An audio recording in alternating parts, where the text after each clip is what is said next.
Do more, be better. The podcast where we explore the intersection of business, technology, and personal growth and how they shape our lives, families, and careers. Every week, we dive into the stories of entrepreneurs and innovators who are redefining what it means to achieve professional success while maintaining personal fulfillment. Welcome. Let's get into it.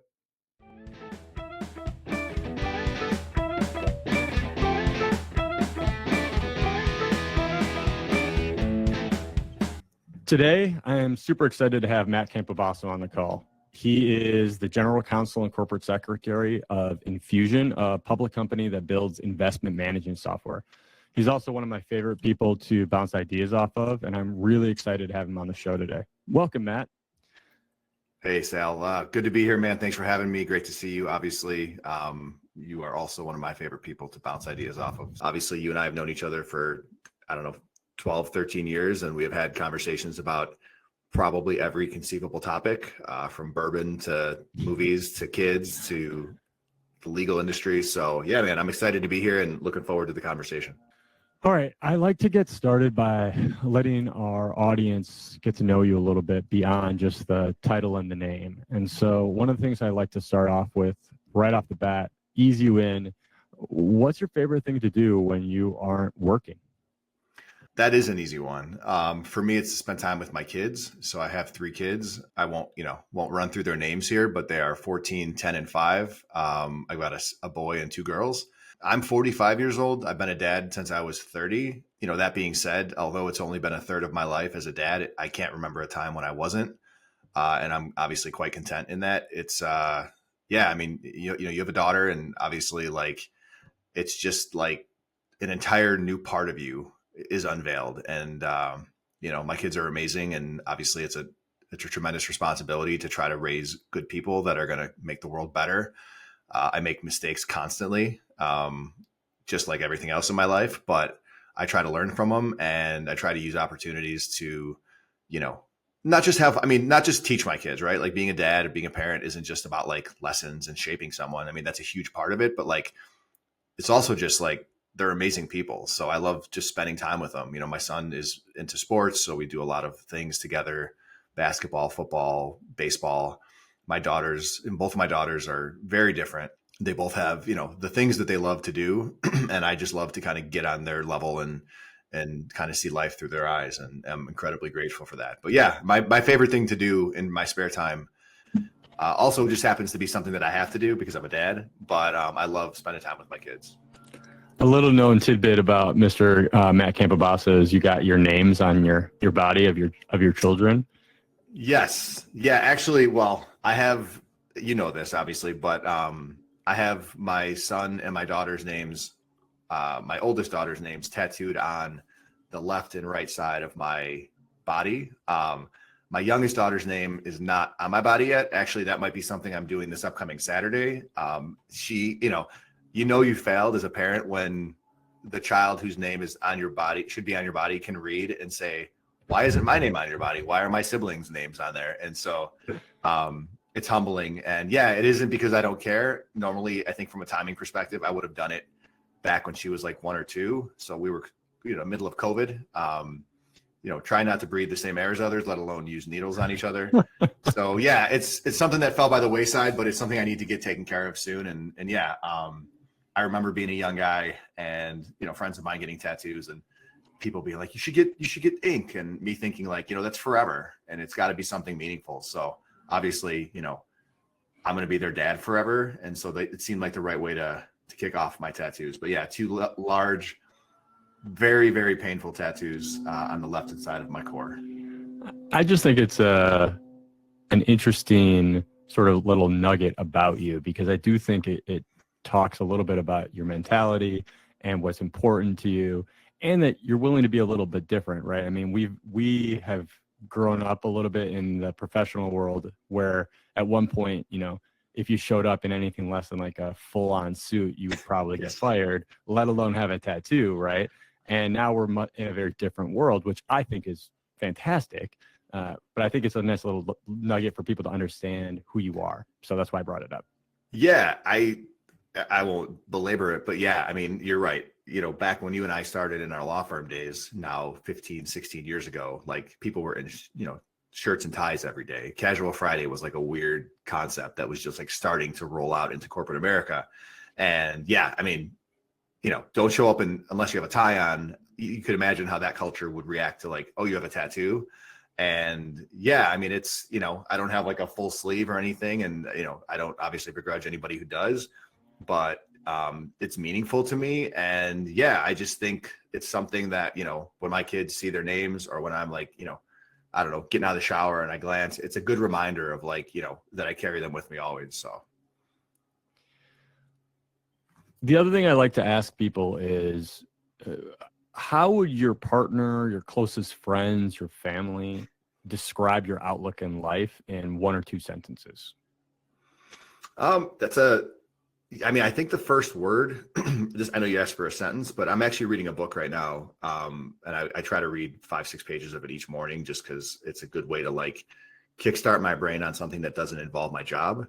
And I was reading this morning actually, and it was talking about like the primary virtues that lend themselves to happiness. And one of the virtues was zest. And the author of the book was like, it's like love for life and like love for like just kind of squeezing the most out of life.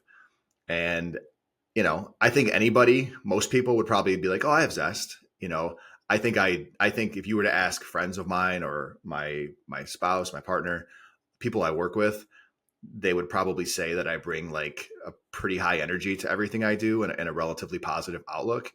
I'm human. So I definitely have my moments where I'm like, what does it all mean? Or like, why is this happening? But those are few and far between. And I generally feel like if I've got a positive momentum and outlook, as we run through life, life's hard, right? Like when you're young and your parents are like, oh, being an adult's hard, stay a kid. You're like, no, I want to be an adult. And then you get older, you're like, oh no, they weren't bullshitting me. Like life is hard. I have found that zest is something that has helped me stay positive. So I think that's one thing for sure that people who know me well would describe about me is hopefully something they see and admire. The other is I try to separate myself, the lawyer, from myself, the human. I think another thing is like loyalty. And by loyalty, I don't necessarily always mean like putting others or always necessarily like, showing up the right way for someone. But I feel like more often than not, my default is to put others ahead of myself, my spouse, my friends, my kids, my job. And it's almost like I'm somebody who's kind of like, my love language is like acts of service. And so I just like, hey, if I can take something off of you and lighten your load, I would rather carry this than watch you struggle with it. Now, swing too far in the wrong direction and like that can lead to like not great things because I'm a single person who can only carry so much. But I think people would look to me as someone that's like reliable, that is willing to kind of carry the heavy water. And like I said, hopefully somebody that they see zest for life in. I have to ask, what's the book you're reading? So I'm reading 3 books right now. The one that I referenced just now is, I'm going to like mangle the name because it's not English. It's Arete. So it's Arete with a tilde over the E, the second E. Here, I'll for those of you who see this, I'll hold it up. This is the book. It's by a guy named Brian Johnson, who I was talking with somebody about this the other day, and they were like, is it the guy, Brian Johnson, who's trying to reverse age himself? Yeah, longevity guy. Not the same guy. It's a different, apparently Brian Johnsons are out in the world just killing it, living forever, writing books. This is a different guy. It's interesting. He's a dad and he's a husband, and it's just basically like he kind of took all of these different schools of thought and distilled it into this approach to life. And, it's like any book. I know you read, Sal, a ton. If I read 500 pages, maybe 50 pages like really resonate with me, maybe 450, I'm like, oh, this is interesting, but it doesn't apply to me, or I don't want to take this with me. And, for me, I read a lot of books like this, not because I'm some sort of like, wellness guru, but I just feel like, there's people out there who have thought about these things and these concepts a lot deeper and a lot more than I have. And so if they've distilled that into something that I can pick up and read and walk away with a few things that make me a better person, I'm going to do that. So the book's been great so far. I'm probably, 60 pages in. The paragraph or the sections are like sometimes 2 pages. So like, it's a very easy book to open, read 2 or 3 sections, and then move on. So yeah, if anybody's looking to kind of understand human psychology and like optimizing, how we live our lives, check it out. Let's dive into part of what is, I think, the reason I read, and I know it's part of the reason you read and learn constantly across the board, which is this idea of growth mindset, of trying to always improve yourself. How do you think that mindset connects back to your family? Because I've always thought it's an interesting thing to talk about growth mindset in the context of business, right? We have led large organizations. You're currently in a public company as a general counsel, a big job. Growth mindset plays a role in that. But I've always thought it was an interesting conversation to think about how that actually impacts your family and how you raise your kids. Yeah, I think as a dad, I think for those listening that maybe the concept of growth mindset is maybe not as familiar, I think, as it is to me and you, Sal, to your point, you said this, like, it's the idea that we can always be learning and evolving. Right. And I think, when I was 25, I thought I knew everything. I think I knew you when you were 25. You definitely thought you knew everything. I say that in jest, but yeah, I mean, look, you and I've talked about this recently. Like, we're both getting older. When you start to think about little kids and how small their world is and how limited their experiences are, you realize, like, the only thing I've realized as I've gotten older that I know more now is that I know less. Right. And I've seen that like pie chart that's like what I know, what I think I know. And then like 97% of it is like what I don't know that I don't know. And it's like, I think that's almost like the entry fee to a growth mindset, right? Is acknowledging that there's like a ton out there that we just don't know. And for me, to go back to your question about how do I bring that to my family, specifically my kids, my son who's 14, we talk a lot about this. He plays football, he runs track, he's a really good student. He's learning, he makes mistakes. And, I tell him a couple things. Any mistake you make is fine the first time you make it. Right. And if you make it again, then you probably need to stop and think, okay, why did I make this again? Why didn't I learn this lesson the first time? And that's opening yourself up to like evolving. The other thing is, and I've said this to my son, and if he was here, he'd be rolling his eyes because I say this all the time, is like, your only job today, not your only job, your main job each day is to end the day a little bit better than you started it, as far as who you are, right? You're a little stronger physically, you learn something new, you lighten someone's load, whatever the case may be. And, I've seen, again, the internet's an incredible thing because it's got information, but I've seen those, like, people write these things out and it's like, if you try to, if you're 1% better every day over the course of 365 days, like, they use the concept of like compound interest, right? And you look at the numbers and you're like, oh, trying to make yourself 100% better over the course of one day, like, it just doubles who you are. But if you're doing just a little bit every day, and to me, that's growth mindset. And I think for me, my kids are in school, they do team activities. Some of it's athletic, some of it's, more academic. That's kind of the beauty of life at that age, is like, you're forced, your primary path in life, other than just having fun and growing up, is like learning. Right. And if you're in a team sports setting, it's learning about being a teammate or adversity or grit. As you get older, yeah, you've got to learn incrementally as you do your job to be able to do your job. But unless you really kind of go out of your way to find ways to be better and you make that like a deliberate thing that you want to accomplish, it's very easy when you get older to kind of slip into this idea of just like, okay, well, I kind of am who I am and the status quo is this. And yeah, I'll do my job. And hey, we're lawyers, we'll do CLE every 2 years. But like, the learning isn't something that is kind of forced on you by life. And so, yeah, with my kids, I try to supplement that. I try to be in their ears, not be annoying, not make them roll their eyes too hard. But like, I feel like the good thing about that age is life is forcing them to have a growth mindset.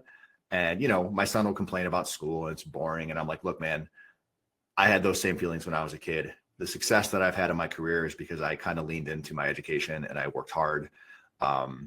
And yeah, hopefully some of that's, penetrating those young developing craniums. I have a 3.5-year-old, as you know, so she's fully in that. I can do it. I know how to do it. I told you I knew how to do it, right? Like this fight back, right? Right. And so I've actually started calling like finite mindset, like toddler syndrome, which is like, and I always tell her, it's great that you learned, but you can always learn how to do it a little bit better or learn a different way to do it.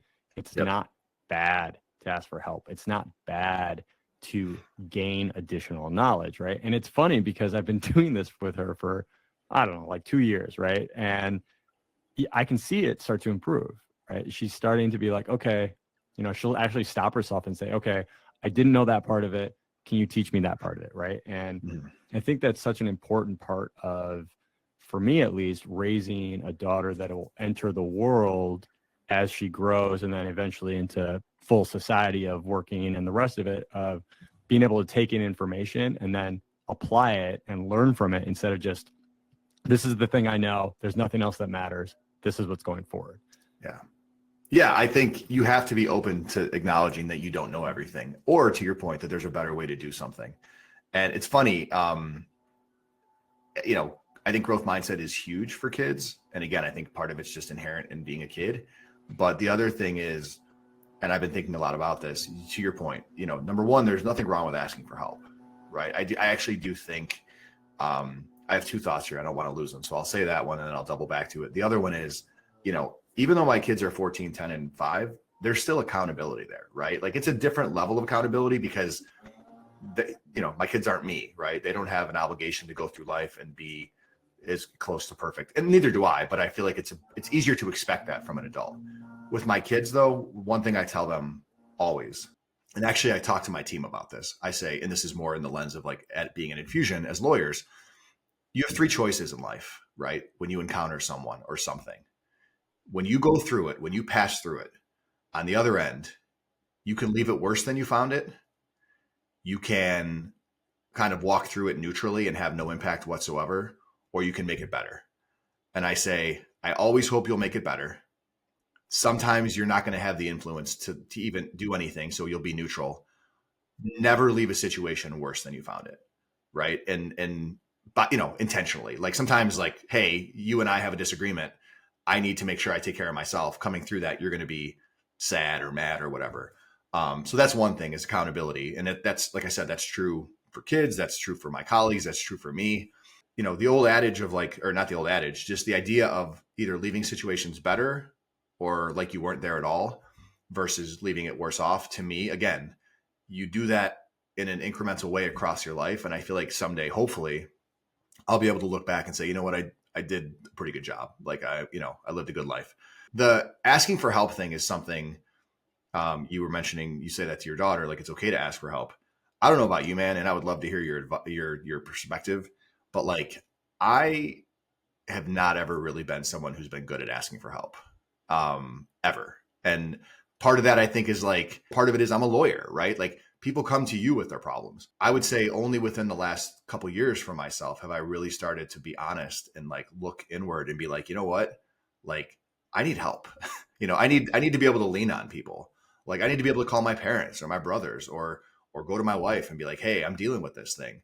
And I feel like, at least how I grew up, no one told me this, at least that I can remember, but I feel like it's the general sense of what I learned, which was like asking for help is like a sign of weakness, and it is not at all. And as I've gotten older, I've realized like I am not in a position, I'm never going to be able to kind of get through it myself. No man is an island. I wish I had realized this sooner, but I'm thankful that I've realized it at all. All right, there's a ton to unpack there. So I love this idea of 3 things you can do: worse, neutral, make it better, never walk away from worse.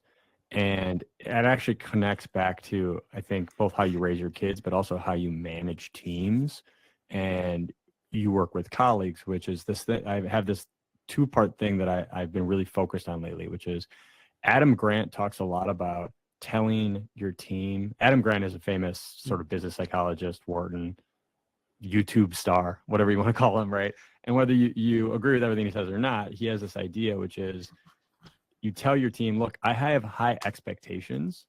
I believe you can meet them. And therefore, when I come to you asking you why something didn't get done or how to improve, that's why. It's not me trying to cut you down. It's me trying to find a way to help you improve. And I think that idea, coupled with something that I heard that Michael Jordan's father used to always tell him, which was, I am hard, but fair. And this these ideas come together with how I've been really thinking about raising my daughter, but also running teams, which is like, I have high expectations, and that may appear to be me being hard on you, but I'm always going to try to be fair in how I interact with you and lay out my expectations, right? And I think that's part of this idea of agency and accountability.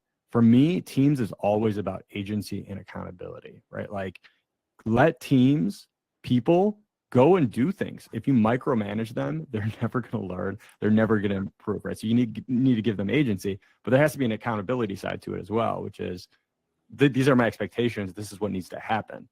And why do I bring that up? Well, actually, I think it's part of this help idea.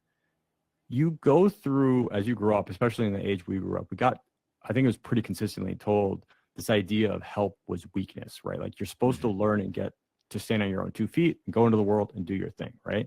But whether it was rebelling or just innate nature of understanding, I just never could fathom that concept, because again, I loved to learn. So if I didn't understand something, why wouldn't I ask for help, right? And so I really worked very hard to, as I've grown my career, but also as I've led teams, to talk about help as a positive, as part of that making every interaction better, than it is a weakness of making it worse, right? I think the question I have for you is, what do you think made you finally like click, I need to be better about asking for help? Was it, a downside day? Was it an experience that you're like, man, I failed at that? But what caused you to go there finally? So a couple things, and I'll answer the question. But one thing I want to say, something you said kind of triggered this thought, which is like, I recognize the irony of this, or I mean, you could call it being hypocritical rather.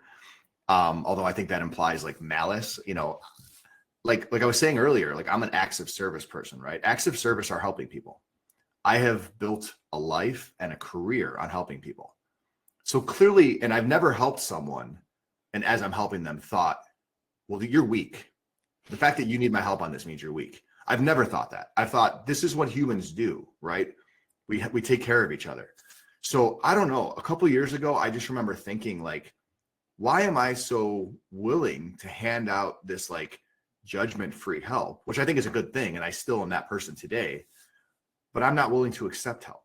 And why is it weak when I need it, but when other people need it, I'm going to them with like grace and understanding, and just saying, you know what, I want to help this person along their journey. It's a quick thing, it's a big thing. So that's one thing. My whole paradigm shifted. Like, I had to be like, hey, I'm just like everybody else. Like, I am just a person who's trying to get by. Life is hard, and I deserve to get support and encouragement and help from people just as much as people deserve that from me. And then the other thing I think is, Sal, I've got 3 kids. I'm married. I have a home. I've got a very demanding job. I hit a point of saturation where I'm like, I am giving my life everything I've got. And if I'm going to do more, I'm going to need help. And I think the first time that I started to realize that I should open myself up to help was in my career at Enfusion.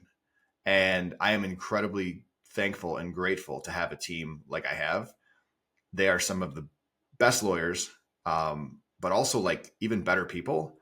And so when I have to turn to 1 or 2 or 3 of my colleagues and realize like, hey, yeah, my way that I'm built is that I would just run this from front to back and be done and handle it myself. I don't have the time in the day to do that. So I need to bring somebody else in. And then you hand it to someone and you're like, oh, when there's 2 of us doing this together, not only is it easier, but it benefits from different perspectives. And I'm learning along the way. And so I think professionally was the first time, again, because of the nature of my role, where it became an absolute requirement. I wish I could say like I had this moment of enlightenment and I was like, you know what, I'm going to open. It wasn't. It was basically blunt force into my life. I was like, okay, I have 60 things that I need to take care of today. I can't do 60 things. I'm going to call these people on my team that I trust. And they showed up and they did good work and they were supportive and I learned.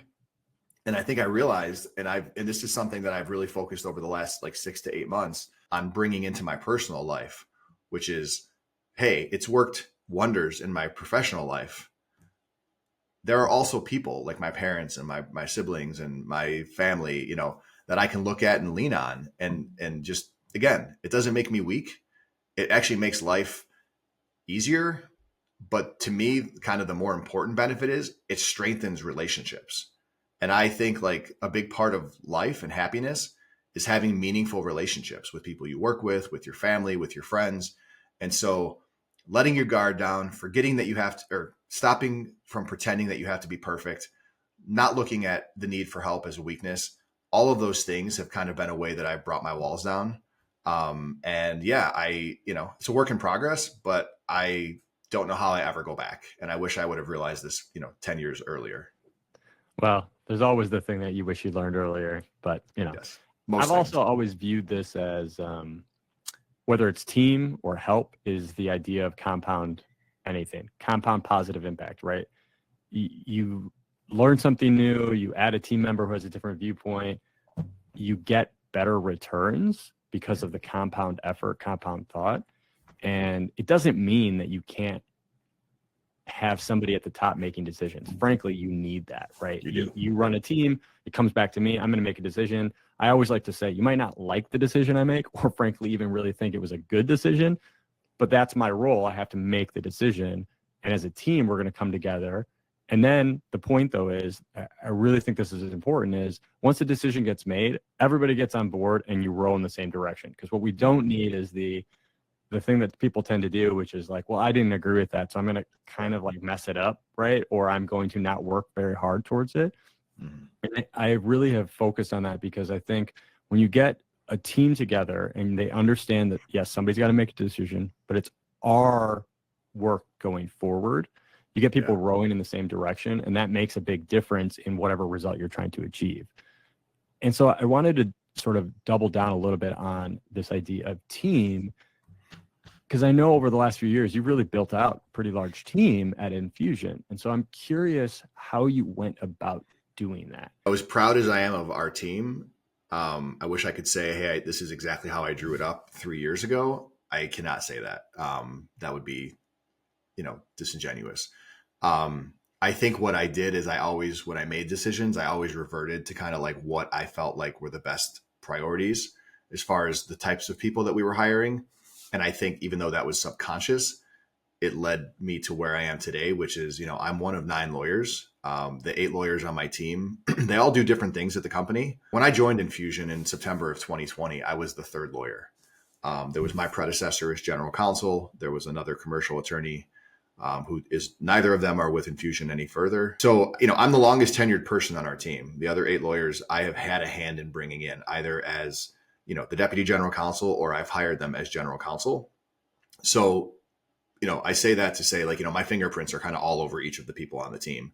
And I think about, each role, what we've done is we've really built by a need. I thought, okay, hey, we're expanding into this region geographically, and we're going to have hopefully a lot of revenue and clients. We're going to need a commercial attorney who can handle those contracts. So we'll post for that role. But then obviously, you get 100 resumes. And you sit down and you're like, okay, this person went to Harvard. This person went to Yale. This person went to, XYZ, 3rd tier law school. And honestly, I've not looked at the Ivy League schools as like, oh, well, if you have this on your diploma, then I'm hiring you. I have hired for every role. And what I will tell you is, and I couldn't say this with like 100% certainty, but I would be comfortable betting on this, probably did not hire the person with the most impressive CV for any of those roles. And that's because a CV is nice recitation. It's a nice Wikipedia page of like what Matt's done in his career, but it's not me, right? It's like, honestly, resumes are kind of silly. Like I look at them because it's like almost like the cost of entry. It's like, hey, does this person have a law degree, right? Where do they have in-house experience? Those are like the threshold questions. But then when I get into an interview, I say, hey, why do you want to work here? Like, what's important to you? And I'm looking for people who are business people first. Obviously, we're lawyers. No one else here at the company is doing legal work, so we have to do that. But our job isn't to say, hey, this is too risky, so no. Our job is to facilitate and help the business execute on strategy and to be a part of that, not stand in their way, but to stand beside them. And so I look for people who have that goal-oriented mindset. and who are comfortable. Sal, you and I worked at the same law firm for a decade. We had a lot of our, specialists, right? This is the foremost leader in the Midwest in antitrust law. And hey, you know what? Kudos to that person. And I hope that led them to a very happy and long, successful career. I do not have the luxury of going out and getting the foremost expert in fields at my company. I need people who are nimble, dynamic, who have a growth mindset, and who are honestly willing spending half their time doing things that aren't in the job description.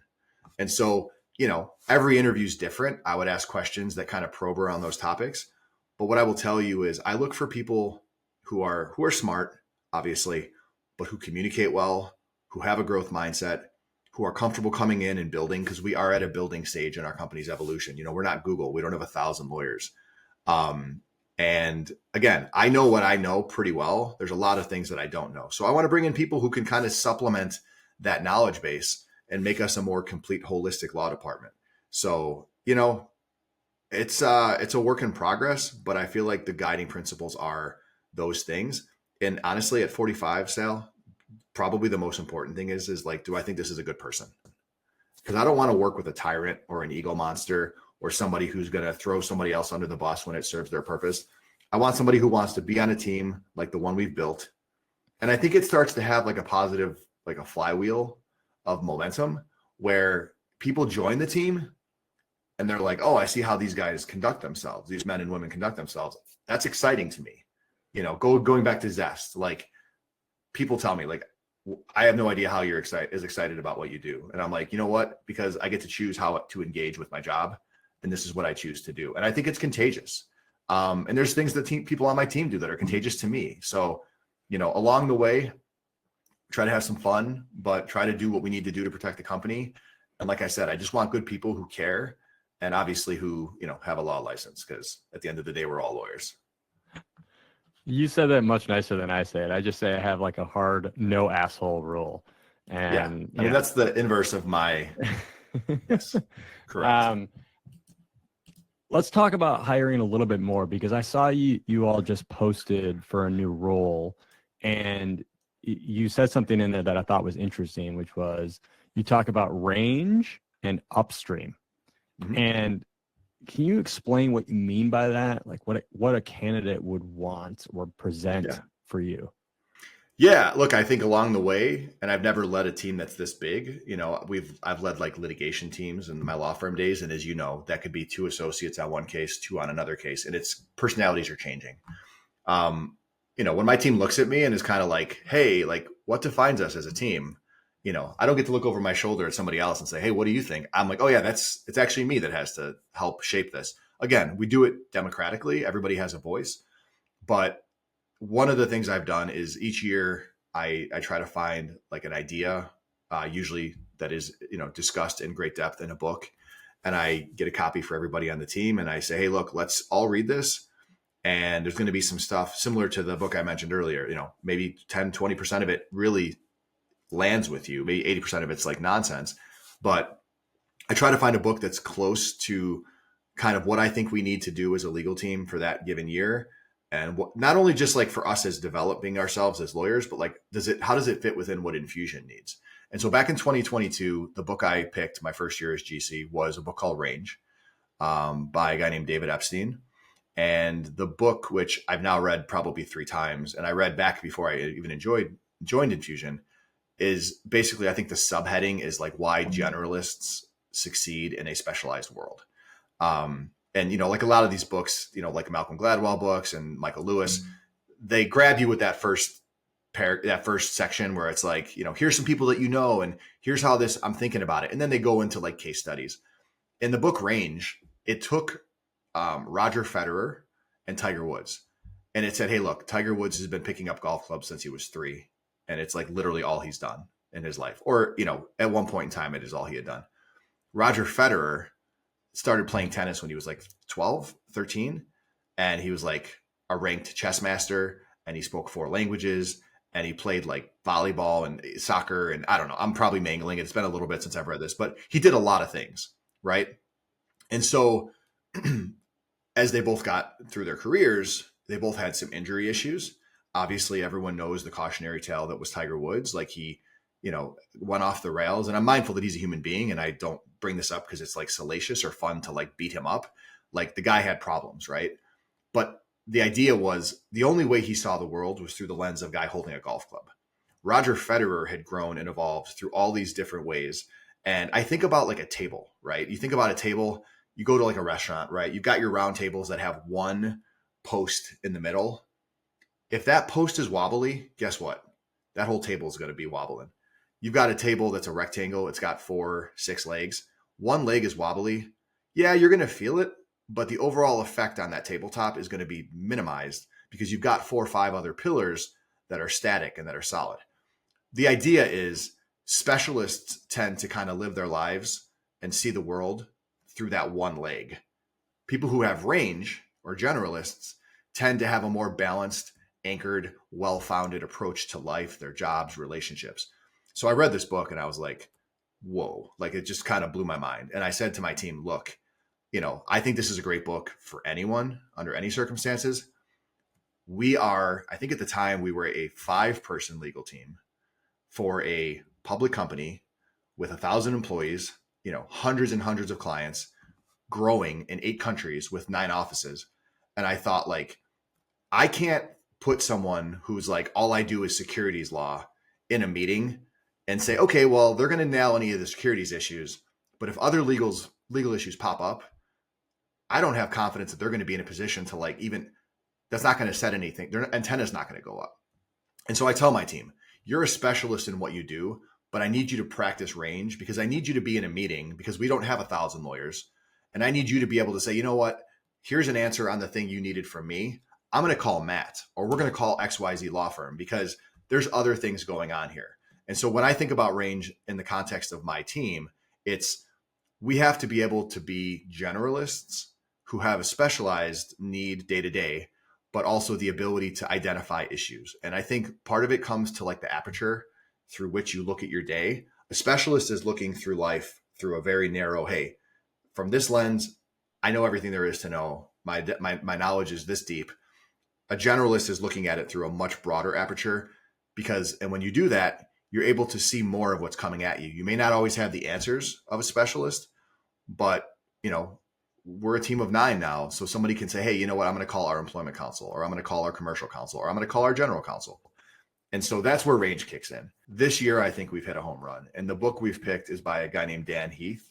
Dan and his brother Chip are writers. They write a lot like Adam Grant. They're like professional, like sociologist type, they study human behavior and workplaces. Dan Heath wrote this book by himself a couple of years ago. And actually, Pat Lamb, who sent me this book when I started in my role at Enfusion 3.5 years ago. And, I started and I was drinking from 6 fire hoses at once. So I took the book and I was like, well, that was nice. And I threw it on my shelf.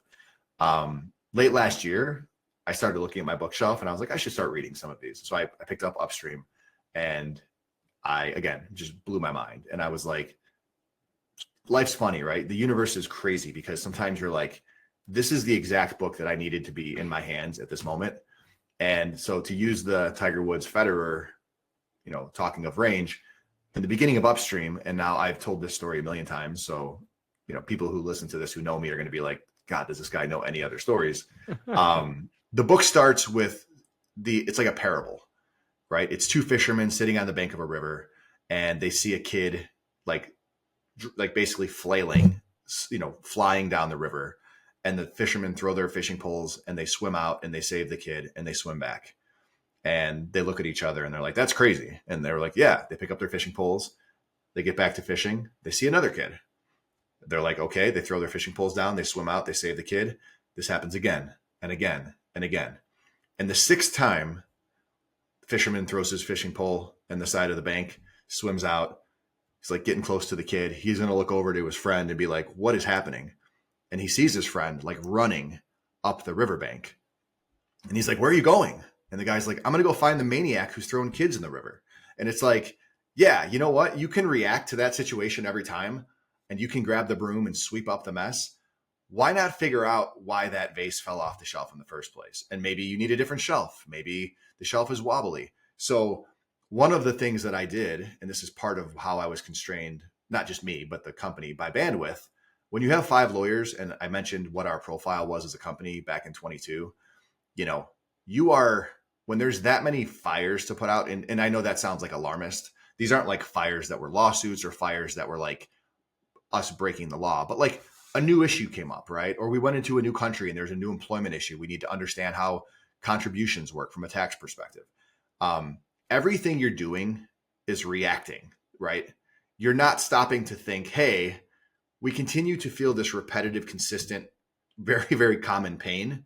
Is there something we can do, like 1, 2, 3 steps up that causal chain to stop from getting to that point anyway, right? Like, can we find the person who's throwing kids into the river and like punch them? Like, and the answer is always yes, right? Like, it looks different. But I would tell my team, we've seen these issues repetitively present themselves in a way where there's consistent themes and threads. Let's spend some time. And look, we've added headcount. We've gotten process in place for our business and our team. So we have more time. And I said, hey, let's look up the river. Let's look upstream and let's figure out how to be proactive.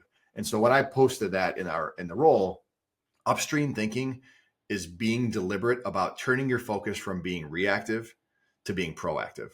And, you know, Sal, this is like the perfect segue to this.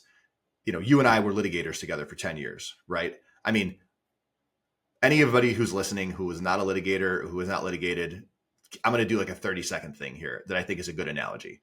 Being a litigator is sitting at your desk on a Tuesday at 1 o'clock thinking like, okay, everything that's on my plate from a work perspective is under control. And then a partner calls you or a client calls you and they say, hey, we got sued for $20 million. And guess what? This has been going on for a year.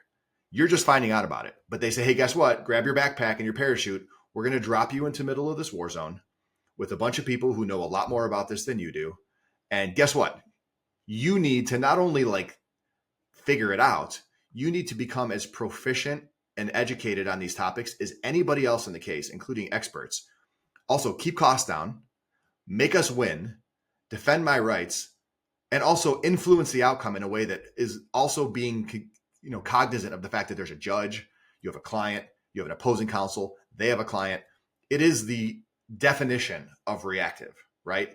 By the time you get that phone call, the war zone, you know, it's bullets are flying everywhere. And I don't mean to diminish actual war, obviously, in human life, but it's as close of an analogy as I can think. And then guess what? When it's done, like, even if you win, your clients are like, why was this so expensive?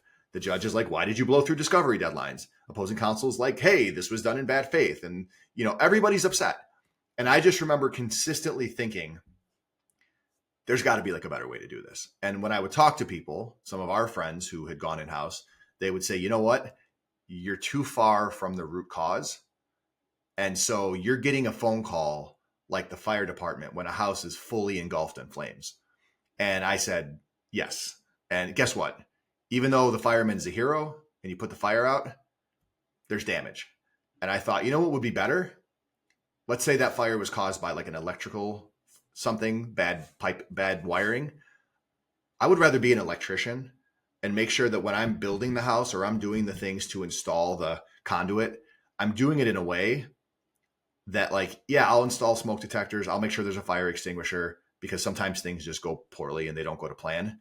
But I was like, I would rather be, again, if you take this twisted analogy back to its root, I would rather be there when the root cause decisions are being made so I can influence an outcome. And that has probably been the most rewarding part about my job. And again, I had to put out those little fires when I joined because they were there. We were growing. We had gone public. But my team and I will tell you, having done both reactive legal work and proactive legal work is much more rewarding and it fills your cup. So that's upstream thinking. That is maybe the longest answer anyone's ever given to a question. But hopefully anybody who had any questions about those concepts can now shut this podcast off and note that they've heard it all. Matt, the upstream thinking concept is something that I didn't know was a book. Also, it's not surprising it comes from our former colleague, Pat Lamb, but it's something recently that I think, retired former colleague, by the way. I know. Congrats on I think he's going to be. I think he's going to be bored. For sure. Knowing Pat Lamb, he's going to be bored. But regardless, is that I think this idea it actually goes into one of the next topics I really wanted to talk with you about, which is how do you hire outside counsel as an in-house counsel, right? Because I think one of the things that I've always struggled with lawyers in general is too much focus on kind of like being the legal person that gives you an answer to an idea or a concept. And then when you are the business asking, well, what do I do with that? They give you the classic, like, well, it depends. I don't know. Right. And you're like, okay, that's not really helpful to me. Right. Exactly. And, we really got schooled in this idea, which again is basically upstream thinking, which is try to figure out how you can solve before you get to sort of an endless reactive problem, but also connect it back to the reason you're there in the first place, which is there's a business paying you to try to sell more widgets there or whatever the heck they're doing. And they're not asking you to be an academic professor. Right. They want help. They need action. They need deliverables. They need, people to execute and effectuate like positive outcomes to facilitate the business. To your point, we're not just sitting we're not sitting with Plato talking about the meaning of life. Like we actually have to do our jobs. And so I'm curious, like when you start evaluating law firms and lawyers that you want to work with, is this something you bring up to them in the beginning? Do you solicit references to see if they're the kind of lawyer you want? How have you gone about doing that? So for me, we don't have a large, what I would call bench of law firms that we work with. We have like three primary law firms. And then we have some like regional firms that are smaller that help us deal with like more bespoke, regionally specific issues. What I will say is I always look for a lawyer on the other end that is going to, this is obviously a theme here, like lighten my load, right? When I'm dealing with 60 issues, but I pick up the phone to call an outside lawyer, I'm looking for someone who can appreciate that this is like not the top priority for me, and that can understand that when I'm calling them, I've exhausted my internal resources and I need help, right? To go back to the word of the day, I need help. And look, I think lawyers who are practical, it's the same thing that I want from someone that I hire to be on my team. I want somebody who has the self-awareness and the perspective to think, okay, what is my value proposition here? Matt's calling me, he's paying me by the hour or he's paying me a flat fee. The best lawyers that I work with, when I call and I talk to them, I give them my 5-10 minute background. They say, what does an ideal outcome as far as you making this phone call to me look like for you? And I always tell myself, don't forget that. That's like an incredibly potent and impactful question, right? Like it's them saying, I want to meet you where you live, Matt. And like, I'm sure this is already something that's frustrating to you or adding to your day to day. You're calling me because you think I can assist. What does a successful outcome here look like? And sometimes it's like, look, I just need you to spend an hour and give me just a general sense check about, are we thinking about this the right way? Or, hey, this issue came up. I don't know the first thing about this. I need you to like be my Wikipedia page and educate me on what this is. So it's different depending on the issue, but I think a willingness for them to kind of put themselves in my shoes and not just assume they know what I want, but to make it a point to ask, right? It feels like such a basic question because a general counsel is calling an outside lawyer. He needs legal advice, right? But as you know, legal advice can take so many different forms. And so, yeah, I think, when I pick up the phone or when I look at a law firm, it's those lawyers that are like, hey, even if they haven't been a general counsel, they're thinking about the issue, not through the lens of a lawyer who's billing hours and has 50 clients, but they're thinking like, hey, right now in this moment, you, Matt, and the issue you're dealing with and helping you get to a better outcome is the most important thing to me. And some of that's saying that, some of it's just that being reflected in your actions. So I know that's not like a science. It's more of an art, I think, than anything. But those are the lawyers that I felt most affected by and the ones I'm most comfortable picking up the phone to call. I think that naturally leads into a question on where you think the state of legal currently sits we've seen a lot of technology come in to legal over the 15 years we've been practicing, to varying levels of actual use, right? And we are now in another step change moment with generative AI and the like, and we're starting to finally see a little bit of that break in the hourly model, where you're starting to see more flat fee, subscription work. I'm just curious, as a public company general counsel, where do you see the state of legal and kind of where it's going? Well, I think generally, so I think there's two ways to answer that. One is with technology specifically, which I'll do in a second. I think generally, legal is viewed as a cost center by most companies, right? Like I actually think companies who think about legal that way are kind of penny wise and pound foolish, because again, what's the, it's a Benjamin Franklin quote, an ounce of prevention is worth a pound of cure, right? It's upstream thinking.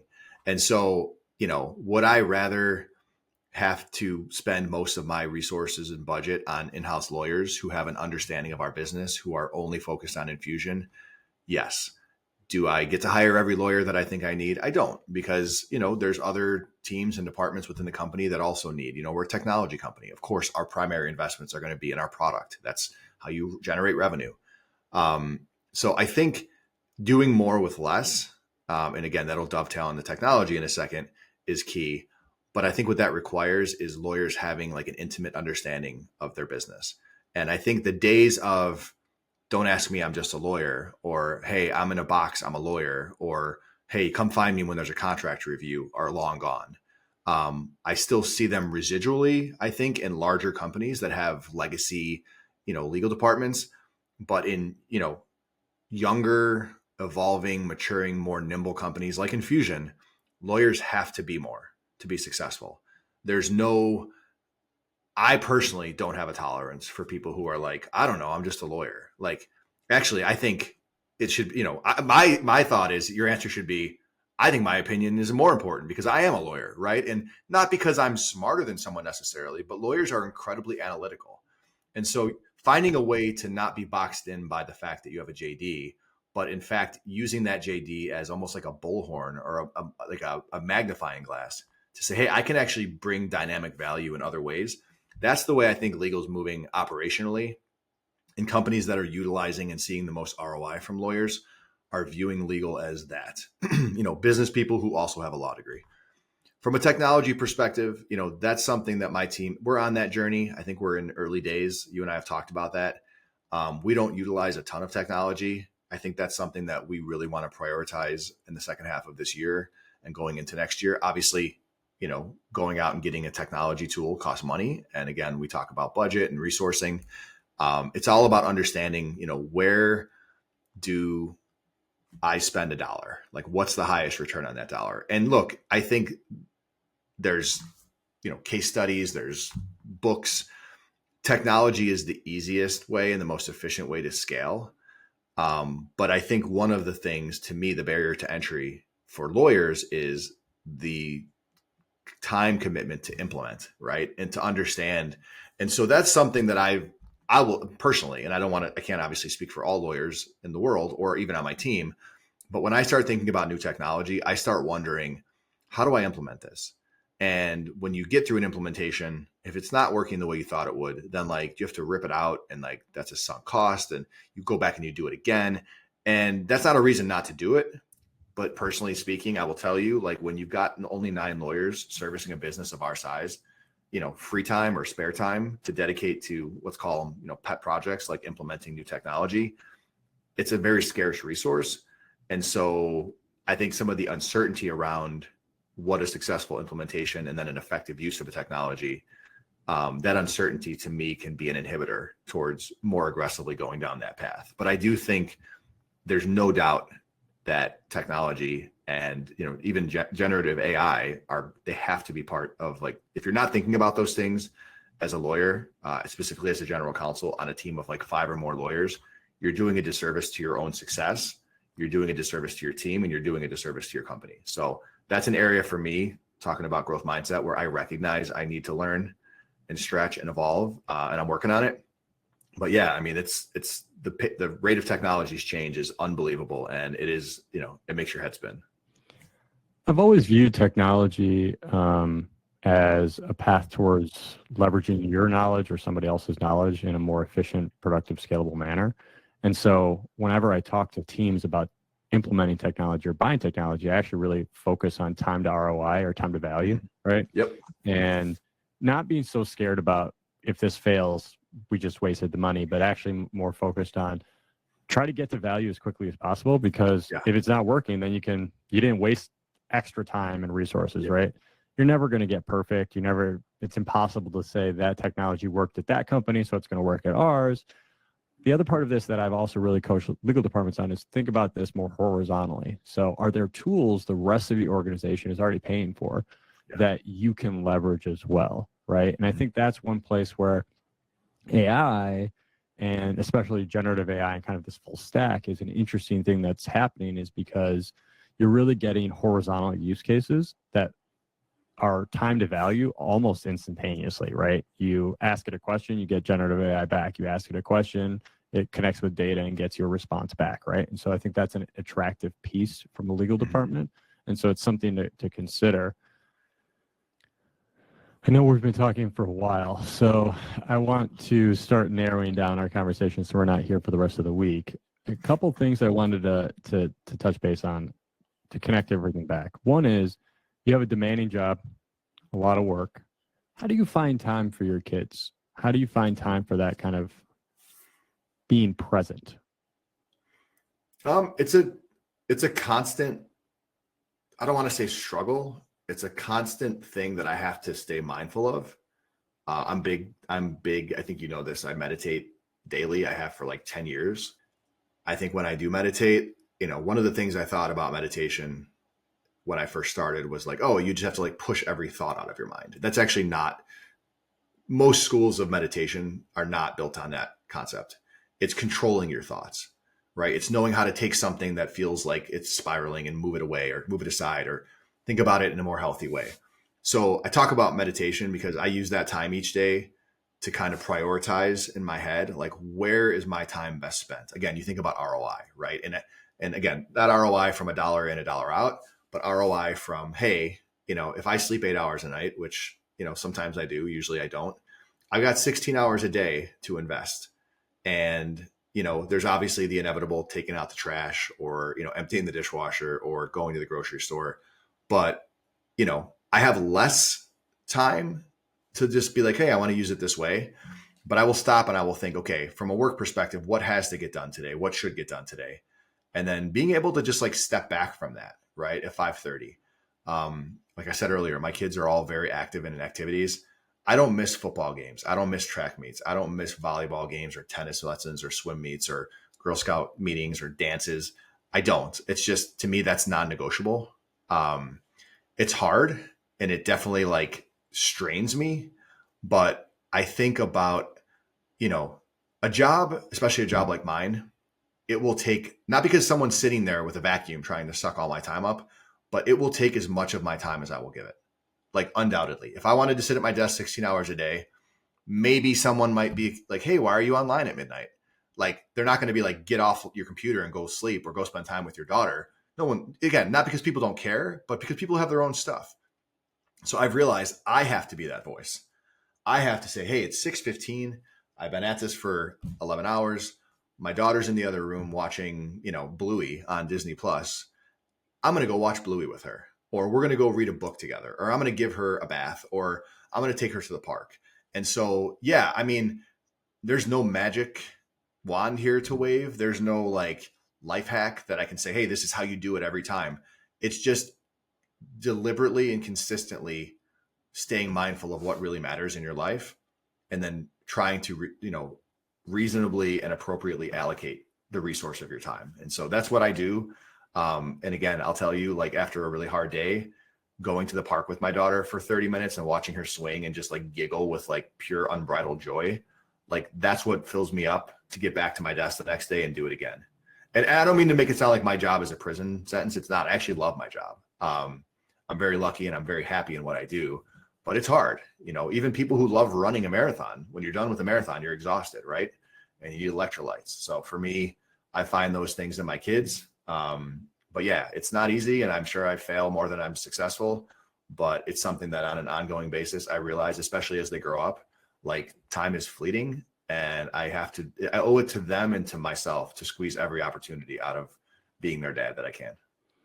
All right. I'd like to close these conversations by asking my guests, is there any closing thoughts you have for our audience? Anything that you want them to take away from the conversation we've had with you today? It's kind of it's not really relating to anything we've talked about. And if people made it past my 15-minute TED talk on upstream thinking, maybe this is the reward. Listen, I think, and you and I have talked about this, right? Like, that's one of the things about our friendship that I really like is we can talk about anything, and we don't always agree.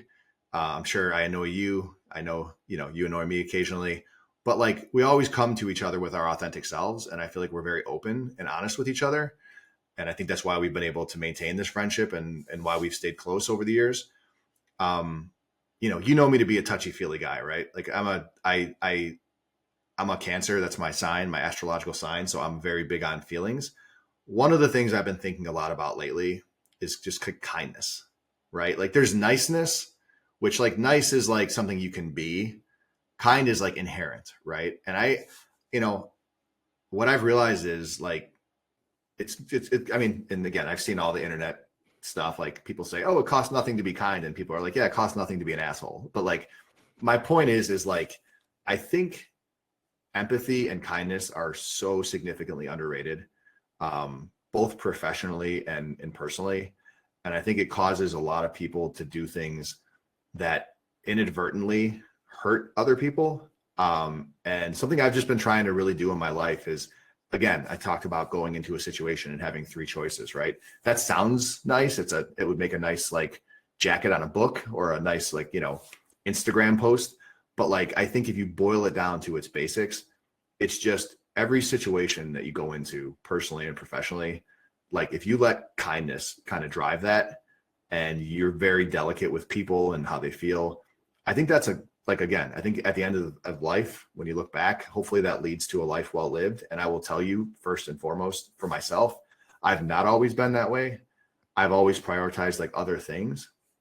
And as I've gotten older, I've just realized, like, there's really not a substitute for kindness, and all the things that come from that: empathy, understanding, support, love, all that stuff. So grace, giving people the benefit of the doubt. So yeah, again, totally out of left field, nothing having anything to do with what we've talked about, but I've been spending a lot of time just thinking about, like, my legacy. And you think about, like, on your deathbed, right? Hopefully, God willing, I'm 100 years old. And I would think, like, okay, if you went around and you asked everybody who shows up to my funeral, or my wake, like, what's one word that you would use to describe Matt? I don't want people to be like, he was a general counsel, he was a corporate secretary, he was a partner at a law firm, he had a Porsche. Fuck all that, honestly. If people can look at each other and say he was a good guy, he was kind, he made my life better, to me, that's the stuff that I want to be defined by. But guess what? That's not going to happen by accident. That requires me every day in every situation that I'm in to treat people the right way. And I'm working on it. So that would be my closing thoughts. It's a good closing thought. And I think even if you don't realize it, it actually is the thread throughout the day, which is effort, intentionality about what you're doing and why is really everything. And you can ignore a lot, but at the end of the day, it's about your effort. And so put that effort into whatever you believe in.